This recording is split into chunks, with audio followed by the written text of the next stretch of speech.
आता कढई तापायला ठेवते. गॅस चालू करते पहिले. लगेच तेल घालायचं म्हणजे कढई आणि तेल दोन्ही एकदम टाकते. त्यानंतर असं जरा मोठं मोठं राहतं कूट, पण टेस्ट असते खलबत्त्याच्या ह्याला. मोठं जसं जरा करायचं. मिक्सरमध्ये एकदम नाईस होत आहे, पण तेल सुटत नाही. ह्याच्यात जरा मोठं राहतंय, पण तेल सुटतं. फरक आहे. आपल्या घरी कुठलं आवडतं ते करायचं. आमच्या घरी खलबत्त्याचं जास्त. साधारण मोठं राहतंय, पण छान होतं. आता तेल चांगलं आता तेल तापले करूया. चांगलं तापले. आता काय करायचं, बटाटा 1-2 मिनटं गोल्डन कलर येईपर्यंत भाजून घ्यायचं.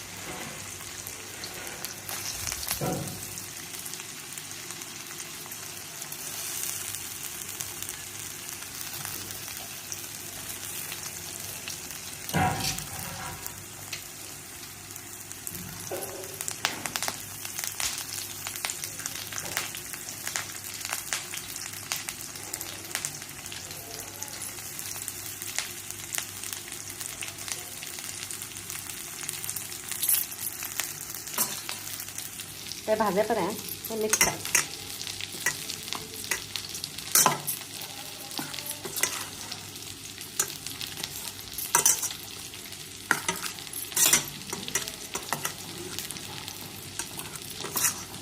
म्हणजे मीठ, साखर, शेंगदाण्याचं कूट त्याला करेक्ट मिक्स करायचं. कूट लागेल तसं वापरायचं.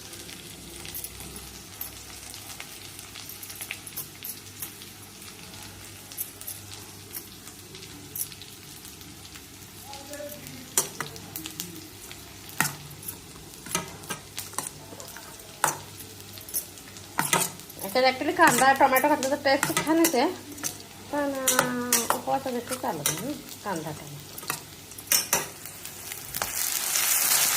आता कलर बदलला बघा.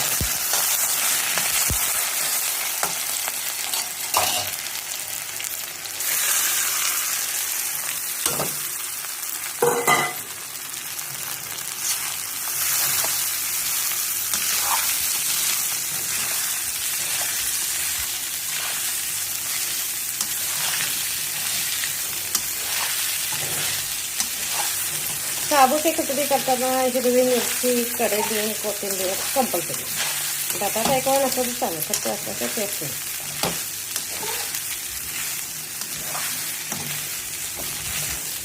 मिरची आपल्या घरी तिखट किती लागते किंवा आपल्याला मिरची कशी मिळाली. आता मला आई मिरची तिखट मिळाली, मला 2-3च मिरच्या बाजू.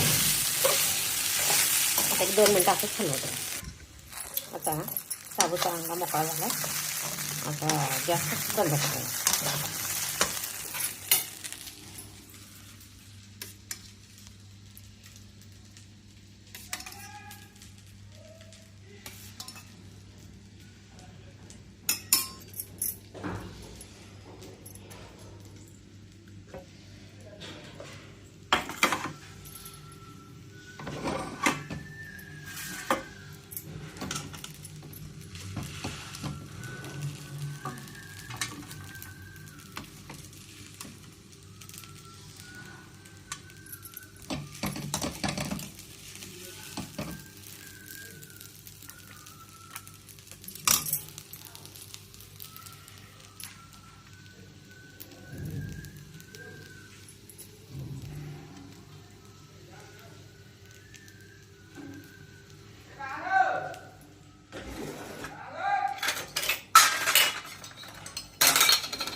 श्रावण सोमवार स्पेशल शाबूचं भजे खाण्यासाठी तयार आहे. माझी रेसिपी आवडत असेल तर लाईक, शेअर, सबस्क्राईब करा.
एक एक जण हे फोलपट काढतात त्याच्यावरचं, मी नाही काढत. आम्ही ते पण वापरतो. हे पांढरा शाबू दिसण्यासाठी काढतात.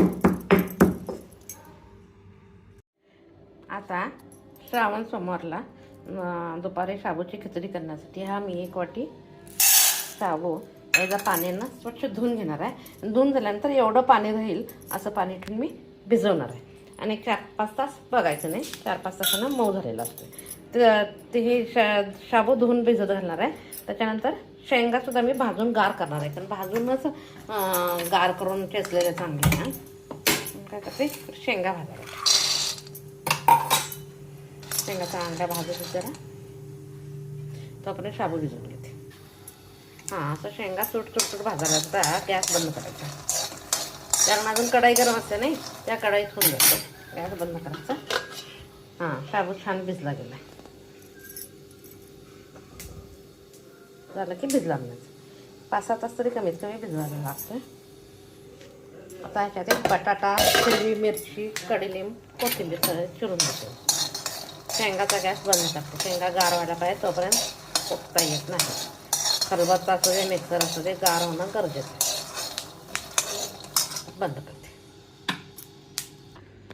कोथिंबीर, हिरवी मिरची आणि बटाटा स्किन काढलाय, बारीक चिरून घ्यायचा आणि कडलिंबाचं एक पान घ्यायचं. पहिल्यांदा सगळं चिरून घ्यायचं. आता बटाटा चिरून झाला आहे, कोथिंबीर चिरून झाली आहे, मिरची चिरून झाली, कडीलिंब, शाबू भिजला गेला आहे. त्याच्यात शाबूत मीठ साखर घालायचं, ते पण घालून घ्यायचं.